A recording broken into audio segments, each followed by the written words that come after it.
everyone and welcome back to my channel. So in today's class we are going to make our mini project which is to make a QR code generator.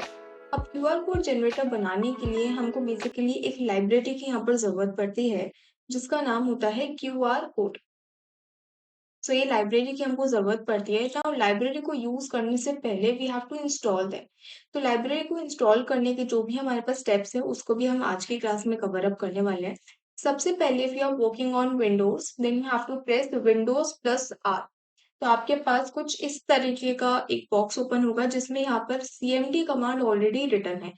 अगर cmd command यहाँ पर आपके पास लिखी हुई नहीं आ रही है then you have to write cmd। ठीक है, उसके बाद you have to press okay. तो यहाँ पर आपके जो सिस्टम का टर्मिनल है वो यहाँ पर ओपन होकर आ जाएगा। तो यहाँ पर हमको 2 से 3 चीजें चेक करनी है, उसके बाद यहाँ पर हम लाइब्रेरी को इंस्टॉल करेंगे। Now this process is not just for the QR code library, it is followed for each and every library that you want to install in Python. तो सबसे पहले हम क्या करने वाले हैं, सबसे पहले हम ये चेक करने वाले हैं कि क्या हमारे सिस्टम में पाइथन इंस्टॉल्ड है या फिर नहीं है। तो उसको चेक करने के लिए सबसे पहले we are going to write python space then 2 hyphens and then we'll write version. तो यहाँ पर हमारे पाइथन जो भी आपने पाइथन इंस्टॉल कर रखा है उसका जो भी वर्जन है वो यहाँ पर हमारे पास रिटर्न होकर आ जाएगा। इसको रन करवाएंगे तो मेरे पास इस सिस्टम के अंदर ये वाला पाइथन का वर्जन इंस्टॉल्ड है। ठीक है, सेकेंड चीज जो हमको चेक करनी है वो है हमारी पिप कमांड। ये हमारी पिप एक कमांड होती है। Pip is basically a package installer. अगर हमको कोई भी किसी भी तरीके की लाइब्रेरी को अपने सिस्टम के अंदर इंस्टॉल करना है तो सबसे पहले हमको पिप को इंस्टॉल करना पड़ेगा। आप ये समझ सकते हो it is use to install libraries. It is use to install libraries. ठीक है, तो अब इसको इंस्टॉल करने के लिए या फिर चेक करने के लिए कि इंस्टॉल्ड है या नहीं है, we can do one thing that अगर ये मेरे सिस्टम में ऑलरेडी इंस्टॉल्ड है then I will write pip 1 space 2 hyphens and then version. Same syntax follow करेंगे जो अभी अभी हमने ऊपर किया।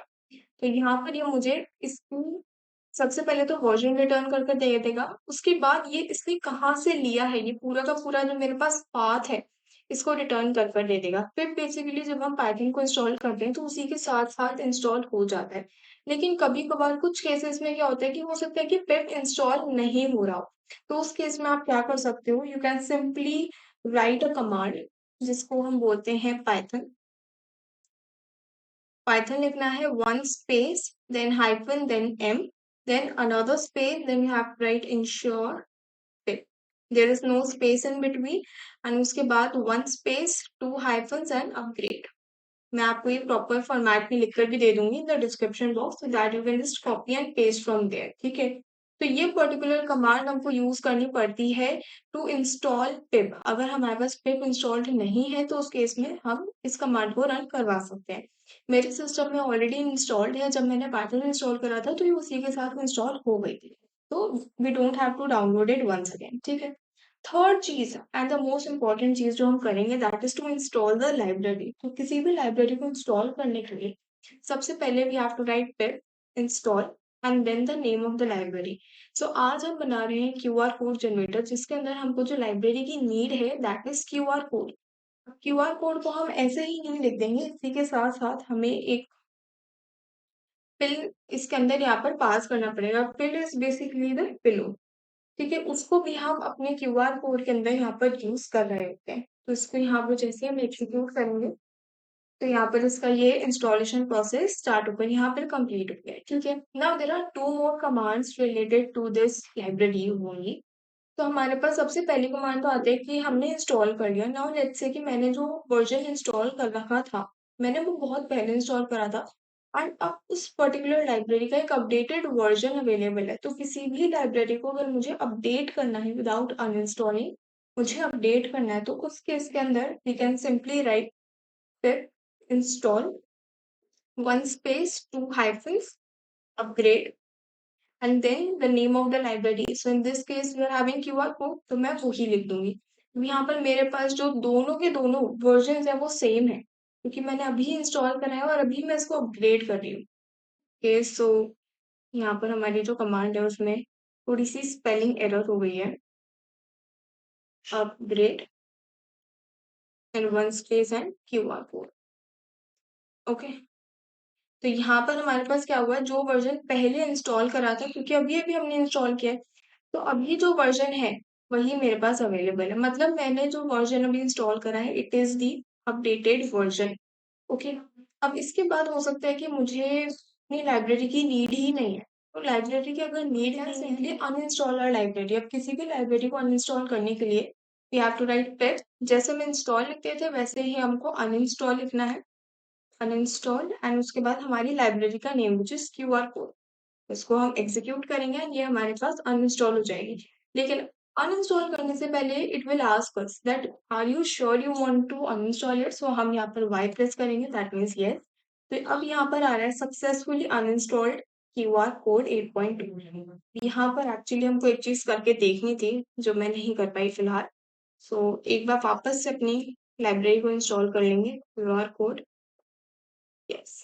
ठीक है, इसको इंस्टॉल करेंगे। अब ये इंस्टॉल हुई भी है या फिर नहीं हुई है, उसको हमको देखना पड़ेगा। ये यहाँ पर इंस्टॉल हुई। अब आ जाओ अपने वीएस कोड के ऊपर। वीएस कोड के ऊपर किसी भी लाइब्रेरी को यूज करने के लिए what we can write, we can simply write import. Import random जैसे हम यूज करते थे, सिमिलरली हम यहाँ पर अपने इम्पोर्ट लाइब्रेरी को यूज करेंगे। जो भी हमारी लाइब्रेरी का नाम है, दैट इज क्यूआर कोड। ठीक है। अब यहाँ पे जब हमने ये इम्पोर्ट क्यूआर कोड लिखा, तो मेरे पास यहाँ पर आया है QR code is not accessed. मतलब कि अभी अभी हमने कोड कुछ भी नहीं लिखा है जिसके अंदर हम उस लाइब्रेरी के कुछ फंक्शनैलिटीज, कुछ फंक्शंस को यहाँ पर यूज कर रहे हैं। अभी कुछ भी नहीं लिखा है इसलिए, पर लेकिन मुझे यहाँ पे कोई एरर भी नहीं शो हो रही है। अब ये देखने के लिए कि यहाँ पे कोई एरर आती है, वार्निंग आती है, simply we can do is कि मैं यहाँ पर एक सिंपल सा स्टेटमेंट प्रिंट करवा सकती हूँ, हेलो। ठीक है। अगर मैं यहाँ पर थर्ड लाइन पे आ जाती हूँ and if I am able to print hello, it means कि मेरी जो एक क्यूआर कोड लाइब्रेरी है, ये सक्सेसफुली आ चुकी है और कोई भी एरर यहाँ पर थ्रो नहीं कर रही है। Yes, it is coming. ठीक है। अब ये तो हमने देख लिया कि हमारी क्यूआर कोड लाइब्रेरी इंस्टॉल हो गई, लेकिन अगर हम किसी भी लाइब्रेरी को यूज करने की कोशिश करते हैं which is not installed in our system, तो वहां पर ही हमको एरर देता है। For example, pandas is a library जो कि हम पाइथन में यूज करते हैं, लेकिन I have not installed it in my system. तो यहाँ पर क्या आ रहा है, इम्पोर्ट रैंडम्स हमने लिखा, इम्पोर्ट पांडास हमने लिखा, लेकिन पांडास के नीचे मेरे पास एक येलो कलर की कर्वी लाइन है। यहाँ पर क्या आ रहा है, इम्पोर्ट पांडास को not be resolve from the source. इसका मतलब कि आपने जो पांडास नाम की लाइब्रेरी है, it is not installed on your system. ये सबसे पहले आपको इंस्टॉल करनी पड़ेगी और उसके बाद आप उसको यूज कर सकते हो। ठीक है। क्यूआर कोड तो अभी अपने पास इंस्टॉल्ड है। लेट्स से कि मैं यहाँ से क्यूआर कोड लाइब्रेरी को अनइंस्टॉल कर लेती हूँ। फिर अनइंस्टॉल क्यूआर कोड। ठीक है, ये सारी की सारी चीजें करके देखना बहुत इंपॉर्टेंट है, तभी हमको फंक्शनैलिटी का पता चलता है। अब यहाँ से हमने इसको अनइंस्टॉल कर लिया है। ठीक है। अब यहाँ पर आएंगे, इसको वापस से सेव करा है मैंने, I have just done save. लेकिन मुझे यहाँ पर एक येलो कलर की कर्ली लाइन शो कर रहा है कि QR code is not accessed because it could not be resolve from the source. इसका मतलब कि आपके सिस्टम से आपने क्यूआर कोड लाइब्रेरी को डिलीट कर दिया है। तो अभी क्योंकि हमको प्रोजेक्ट में काम पड़ेगा, तो मैं यहाँ पर इंस्टॉल कर लेती हूँ वापस से क्यूआर कोड। ठीक है ना। ये जो मैंने आपको आज की फंक्शनैलिटी बताई है, ये सेम टू सेम फंक्शनैलिटी आपको करनी है, same to same steps you have to follow to install any library. अब जैसे ही हमने इंस्टॉल करी, यहाँ पर ये येलो कलर की लाइन हट गई। ठीक है। तो आप किसी भी लाइब्रेरी को इस मेथड से इंस्टॉल कर सकते हो। नाउ अपने प्रोजेक्ट पे आ जाते हैं कि हम बना रहे हैं एक क्यूआर कोड जनरेटर। बेसिकली हमारे पास जो भी क्यूआर कोड्स होते हैं, उनको जब भी हम स्कैन करते हैं, तो either we are directed to a form or a website और बेसिकली हमारे पास वो जो क्यूआर होता है, उसके अंदर एक लिंक होता है जिसको हम सिंपली स्कैन कर रहे हैं and then we are heading to that link, right. तो आज भी हम कुछ ऐसा ही करने वाले हैं, हम एक क्यूआर कोड को यहाँ पर जनरेट करने वाले हैं। तो this will be a code we are having tiny little boxes. हमारे पास बहुत ही छोटे छोटे इस तरीके से बॉक्सेस बने हुए होते हैं। ठीक है। अब वो बॉक्सेस हमको क्यों नहीं दिखते हैं, क्योंकि वो या तो ब्लैक हो जाते हैं या फिर वो व्हाइट के अंदर कन्वर्ट हो जाते हैं। ठीक है, इसलिए वो हमको बॉक्सेस प्रोमिनेंटली नहीं दिखते हैं। लेकिन अगर आप उसको क्यूआर कोड को अगर आप ध्यान से देखोगे, यू विल सी कि हम हर जगह पे एक स्क्वायर पैटर्न को यहाँ पर ऑब्जर्व करते हैं।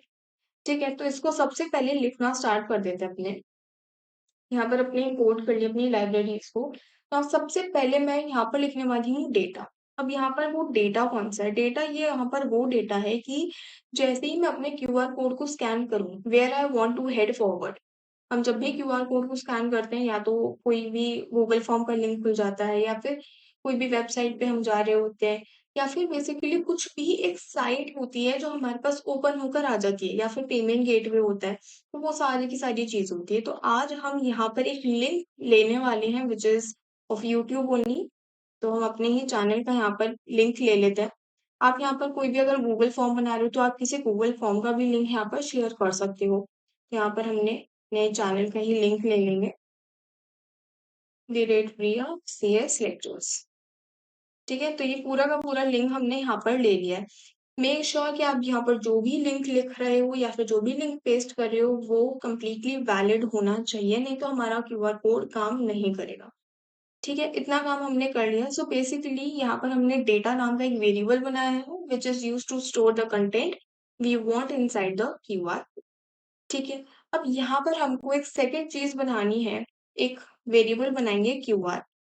क्यूआर बेसिकली क्या करेगा, ये हमारे क्यूआर कोड ऑब्जेक्ट को यहाँ पर ये रखने वाला है। यहाँ पर अगर हम ऑब्जेक्ट की बात कर रहे हैं इसका मतलब यहाँ पर कोई ना कोई क्लास भी होगी। यस, यहाँ पर हम क्लास की बात करते हैं। हमारे पास क्यूआर कोड के अंदर एक क्यूआर कोड नाम की कंस्ट्रक्टर होती है, तो वहां से हम इसको यूज कर रहे होते हैं। यहाँ पर हम क्या करते हैं, जैसे ही हम ऑब्जेक्ट को क्रिएट करते हैं वैसे ही हमारा कंस्ट्रक्टर कॉल हो जाता है, तो वही काम हम यहाँ पर करने वाले हैं। तो सबसे पहले अपनी लाइब्रेरी का नाम लिखेंगे विच इज क्यूआर कोड। अब इसके अंदर हमारे पास एक कंस्ट्रक्टर फंक्शन होता है जिसका नाम होता है क्यूआर कोड। आप यहाँ पर देखोगे, यहाँ पर मैंने पूरा लिखा भी नहीं है लेकिन यहाँ पर अपने पास आ चुका है, तो इसको कर लेंगे एंटर। फंक्शन है तो यहाँ पर हमको पैरेंथेसिस भी रखने होंगे। अब यहाँ कुछ कुछ लिखा हुआ आ रहा है। सबसे पहले आ रहा है वर्जन, देन यहाँ पर आ रहा है error correction, error correct, box size, convertible to int, border आ रहा है, convertible to int, image factory. अब ये सब चीजें क्या है, बेसिकली हमारा जो क्यूआर कोड है हम उसको कुछ फीचर्स यहाँ पर प्रोवाइड करने वाले हैं। फीचर्स मतलब कि मेरा क्यूआर कोड का कितना साइज होना चाहिए। उसके अंदर अभी अभी हमने बात करी कि छोटे छोटे बॉक्सेस होते हैं, इन छोटे छोटे बॉक्सेस का मुझे कितना साइज रखना है मुझे वो भी पता होना चाहिए। कि और मुझे ये भी पता होना चाहिए कि सामने वाले को मुझे बताना है, क्योंकि कई बार क्या होता है कि हमारा जो क्यूआर कोड होता है वो डैमेज हो जाता है। फॉर एग्जाम्पल यहाँ हमने क्यूआर कोड बनाया एंड यहाँ से 30% of this QR code is damaged, तो इसका मतलब क्या है, ये काम ही नहीं करेगा। नहीं, अगर यहाँ पर हम एरर करेक्शन को यूज करेंगे इसका मतलब क्या है, that even if the QR code is 30% damage then also our code will be scannable. हम अपने कोड को तब भी स्कैन कर सकते हैं। तो यहाँ पर इसकी कुछ कुछ प्रॉपर्टीज है जो कि हमको ऐड करनी है। सबसे पहली प्रॉपर्टी तो आती है वर्जन, कि मुझे कौन सा वर्जन रखना है। हम यहाँ पे 1 वर्जन को रखने वाले हैं। सेकेंड चीज जिसकी हम बात करते हैं which is error correction. Basically हमको यहाँ पर इनेबल करती है कि कोई भी अगर एरर होती है यहाँ पर तो हम उसको करेक्ट कर पाए। तो उसके लिए simply we have to write some simply firstly the name of the library QR code, then dot constants, and यहाँ पर इसके साथ डॉट में हम लिखेंगे error correct and underscore H. अब यहाँ पर इस बेसिकली इसका क्या मतलब है, एच का यहाँ पर मतलब है हाई लेवल। यहाँ पर हमारे पास जो भी अगर कुछ भी हमारे पास इस क्यूआर कोड के अंदर अगर ये फट जाता है या कुछ भी हो जाता है, so the code is still scannable. अगर मेरा 30% मैक्सिमम अगर 30% भी मेरा कोड अगर डिस्ट्रॉय हो जाता है बिकम स्कैनेबल। ठीक है, तो this is a good thing. इसी के साथ हम यहाँ पर थर्ड प्रॉपर्टी ऐड करने वाले हैं which will be our box size. अब यहाँ पर बॉक्स साइज क्या होता है, जैसे मैंने आपको बताया कि मेरे पास एक क्यूआर कोड इतना बड़ा बॉक्स है, उसके अंदर we are having tiny boxes, और ये हमारे पास पूरे के पूरे ये जो हमने स्क्वायर बना रखा है इसमें पूरे के पूरे तरफ ये डिस्ट्रीब्यूटेड होते हैं। अब इन बॉक्सेस का कितना साइज रखना है मुझे, मैं वो यहाँ पर बता रही हूँ। तो मुझे कितना साइज रखना है, मुझे लेट से 10 रखना है, मतलब 10 × 10 पिक्सल्स यहाँ पर हमारे पास यहाँ पर साइज रहेगा। ठीक है, लास्टली हम यहाँ पर बताने वाले हैं बॉर्डर। ध्यान से कभी क्यूआर कोड को देखा तो वहां पे बेसिकली हमारे पास दो तरीके के बॉर्डर्स होते हैं, एक होता है आउटर बॉर्डर और एक होता है इनर बॉर्डर। अब अगर आप यहाँ पर देखोगे तो आउटर के अंदर हमारे पास ये पूरा का पूरा व्हाइट होता है, एंड यहाँ पर ये जो हमारे पास इनर बॉक्स है इसके अंदर हमारे पास छोटे छोटे बॉक्सेस होते हैं जिसमें हमारे पास या तो ब्लैक फिल हो रखा होता है या फिर व्हाइट फिल हो रखा होता है, डिपेंडिंग अपॉन द डेटा हम उसके अंदर डालते हैं। ठीक है, तो इस तरीके से एक प्रॉपर विजुअलाइजेशन है जो कि हम यहाँ पर क्रिएट करते हैं। तो मैं यहाँ पर एक बॉर्डर देना चाहती हूँ ऑफ 4। 4 का बेसिकली यहाँ पर क्या मतलब है कि मुझे 4 बॉक्सेस जितनी स्पेस हर एक बॉर्डर पे देनी है। राइट, लेफ्ट, टॉप, बॉटम में मुझे 4 बॉक्सेस जितनी स्पेस यहाँ पर छोड़नी है, so that it becomes uniform. आप यहाँ पर इसको चेंज भी कर सकते हो, इसको 2 कर सकते हो, इसको 1 कर सकते हो, whatever you want to do. ठीक है, नाउ यहाँ पर हमने इसकी फंक्शनैलिटीज ऐड कर दी। इसके बाद बेसिकली मुझे क्या करना है, मैंने यहाँ पर सबसे पहले तो डेटा बना लिया। डेटा नाम के वेरिएबल में हमने क्या करा, मुझे जो भी डेटा अपने क्यूआर कोड में लिखना है, जो भी क्यूआर कोड को स्कैन करके काम होना चाहिए, मैंने वो काम बेसिकली यहाँ पर लिखा। क्यूआर कोड में क्या होना चाहिए, उसकी फीचर्स क्या है, वो यहाँ पर मैंने मेंशन कर लिया। सेकेंडली मुझे क्या करना पड़ेगा, इन दोनों को कनेक्ट भी तो करना पड़ेगा। ऐसा तो नहीं हो सकता ना कि मैंने क्यूआर कोड को स्कैन करा, फिर मैं अलग से वेबसाइट पे जा रही हूँ। नहीं, जैसे ही मैं क्यूआर कोड को स्कैन करूँ वैसे ही मेरे पास ये यूट्यूब चैनल का लिंक ओपन हो जाना चाहिए। तो उसके लिए हमको इन दोनों को कनेक्ट करना पड़ेगा। कनेक्ट करने के लिए यहाँ पर हम अपने इस ऑब्जेक्ट को यहाँ पर यूज करेंगे, followed by a dot operator. उसके बाद यहाँ पर हम एक फंक्शन को यूज करने वाले हैं जो कि हमारे पास यहीं पर आ चुका है, add data. Add data is basically a function जो कि हमको हेल्प करता है कि हमने जो भी लिख रखा है डेटा, वो मैं अपने इस क्यूआर कोड के अंदर ऐड कर दूं, ताकि बेसिकली हमारा जो क्यूआर कोड है वो फंक्शनैलिटी के अंदर बेटर हो जाए। ठीक है, इतना काम हमने कर लिया। This particular statement is used to add the content, that is the data we want in the QR code. ठीक है, इतना काम कर लिया। सेकेंडली मुझे क्या करना है, I'll use another function which is called make। qr dot make function को हम यहाँ पर यूज करने वाले हैं, एंड इसके अंदर हम लिखेंगे fit is equals to true। अब यहाँ पर ये make फंक्शन क्या होता है, fit is equals to true का क्या मतलब है, देखो यहाँ पर जो हमने ये का मेक जो हमने यहाँ पर फंक्शन को यूज करा है, it is basically to build the pattern, that is to generate the boxes. हमने अब ये तो बोल दिया कि इसके अंदर बॉक्सेस होते हैं, लेकिन वो बॉक्सेस अपने आप नहीं आते हैं। हमको हर एक चीज को यहाँ पर जनरेट करना पड़ता है, को कनेक्ट करना पड़ता है। तो ये बॉक्सेस किस तरीके से जनरेट होंगे, उसके लिए यहाँ पर हम किसको यूज कर रहे हैं, उसके लिए हम यहाँ पर इस मेक फंक्शन को यूज कर रहे हैं। अब यहाँ पर fit is equal to true का क्या मतलब है, basically it is use to adjust the size according to the content. जैसे कि हमारे जो बॉक्स साइज है दैट इज 10, मुझे बॉर्डर कितना रखना है, मुझे 4 रखना है, तो उस हिसाब से उतना ही बड़ा बॉक्स मेरे पास क्रिएट होना चाहिए जिसके अंदर I am able to add this 10 × 10 pixels के बॉक्सेस। ठीक है, इतना काम हमने कर लिया।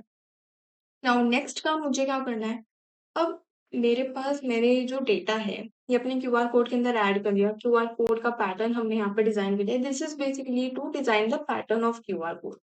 ठीक है, इतना काम हमने कर लिया। तो हम क्या कर सकते हैं, हम जब भी क्यूआर कोड को देखते हैं तो वो हमारे पास एक इमेज की फॉर्म में आता है ना। हमारे पास कोई भी ऐसा लिंक नहीं आता है कि अगर आप इस लिंक पे क्लिक करोगे then you will be directed to a QR code, नहीं। मेरे पास वो बेसिकली इमेज होती है जिसको I can simply just scan. तो यहाँ पर हम अपने क्यूआर कोड को एक इमेज के अंदर कन्वर्ट किस तरीके से करेंगे, वेरिएबल बना लेते हैं इमेज के नेम से, एंड इसके साथ साथ हम अपने क्यूआर डॉट, यहाँ पर एक फंक्शन होता है which is known as make image function. तो हमारा जो भी क्यूआर कोड यहाँ पर जनरेट होगा it will be converted to a actual image. अब यहाँ पर जो एक्चुअल इमेज है मुझे उसमें कुछ कलर्स ऐड करने हैं। क्यूआर कोड में बेसिकली हमारे पास 2 कलर्स होते हैं, वी ऑल नो, एक ब्लैक होता है और एक व्हाइट कलर होता है। तो यहाँ पर हम वही 2 टाइप्स के कलर्स लिखने वाले हैं। सबसे पहले हम लिखेंगे फिल कलर। फिल कलर का बेसिकली मतलब है फोरग्राउंड कलर, जो बाहर की तरफ हमको कलर यहाँ पर दिखाई देता है, that is our black colour. यहाँ पर हम सिंपली अपने ब्लैक कलर को ऐड कर सकते हैं। ठीक है, सेकेंडली मुझे यहाँ पर क्या करना है, मुझे एक बैक कलर भी ऐड करना है। बैक कलर का बेसिकली मतलब यहाँ पर होता है बैकग्राउंड कलर जो मेरा है यहाँ पर। So back colour is equals to white. ठीक है, व्हाइट कलर यहाँ पर हमको रखना है, एक तो ब्लैक हो जाएगा और एक व्हाइट हो जाएगा। You can also experiment with the types of colours we can put in to this. Now यहाँ तक हमारा काम क्या हुआ, हमने एक डेटा वेरिएबल बनाया जिसके अंदर हम अपना कंटेंट जो भी हमको ऐड करना है वो हमने लिख रखा है। अब अगर आप यहाँ पर देखोगे तो यहाँ पर आ रहा है फॉलो लिंक, इसका मतलब कि हमारा लिंक यहाँ पर करेक्ट है। सेकेंडली हमने जो हमारे क्यूआर कोड में फंक्शनैलिटीज़ होनी चाहिए, फीचर्स होनी चाहिए, वो यहाँ पर ऐड कर दिए। थर्डली अपने उस डेटा को अपने क्यूआर कोड के साथ मर्ज कर दिया, अपने पैटर्न को डिज़ाइन किया एंड जो भी यहाँ से क्यूआर कोड जनरेट हुआ मैंने उसको एक इमेज नाम के वेरिएबल के अंदर इमेज की फॉर्म में यहाँ पर स्टोर करवा दिया। लेकिन मुझे वो इमेज सेव भी तो करवानी है। How will I open that image? उसके लिए इमेज डॉट सेव ये एक बेसिकली फंक्शन होता है जो कि हम जिस फोल्डर में काम कर रहे हैं, जिस फोल्डर में हमने ये पाइथन की फाइल क्रिएट कर रखी है, क्यूआर कोड जनरेटर नाम की फाइल जहाँ पर हमने क्रिएट कर रखी है, वहीं पर हमारी ये एक क्यूआर कोड के नाम से एक पीएनजी फाइल यहाँ पर ही स्टोर करवा दे। नाउ यहाँ पर हमको लिखना है अपनी फाइल का नाम, जो भी मैं रखना चाहती हूँ, जो भी हमारे पास ये इमेज जनरेट होगी ना क्यूआर कोड की, उस इमेज को मुझे किस नाम से स्टोर करवाना है वो नाम मैं यहाँ पे लिख रही हूँ, which is demo QR code dot PNG.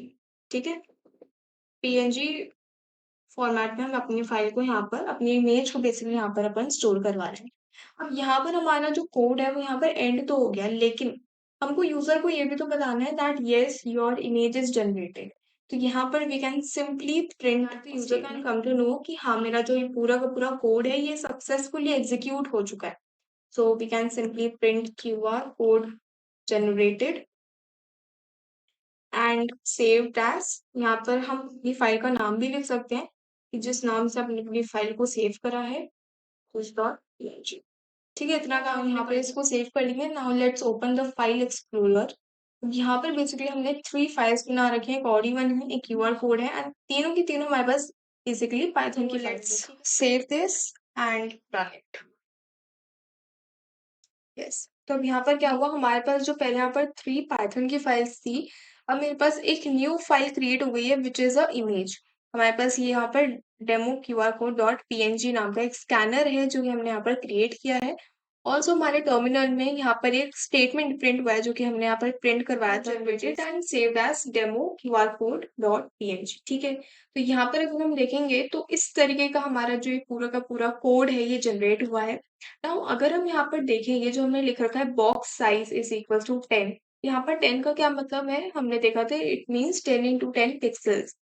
अब अगर हम अपने क्यूआर कोड पे देखेंगे तो यहाँ पर हमारे पास बहुत ही छोटे छोटे, यहाँ पर अगर मैं इसको हवर करूँ यहाँ पर तो this is one box, this is the second box. अब यहाँ पर ये पूरा का पूरा डिफरेंस किस तरीके से आता है, through the filling of colours. कहाँ पर मुझे ब्लैक फिल करना है, कहाँ पर मुझे व्हाइट फिल करना है, तो वहां पर जो कलर फिलिंग होती है वो मेरे पास ये जो टाइनी बॉक्सेस है उन्हीं के अंदर कलर फिल होता है।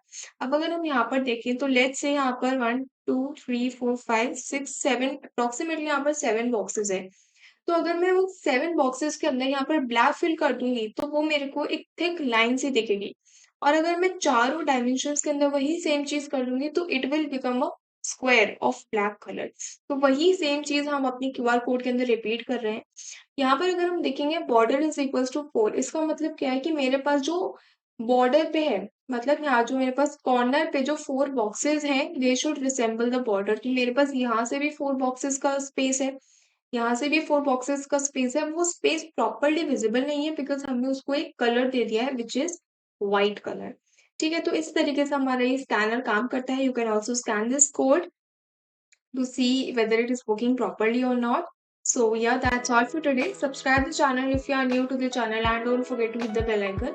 यहाँ पर जो हमारे पास पिप को इंस्टॉल करने के लिए कमांड होती है वो मैं आपको डिस्क्रिप्शन बॉक्स में दे दूंगी, so that you can just directly copy and paste in your terminal. So I'll meet you in the next video. Thank you so much.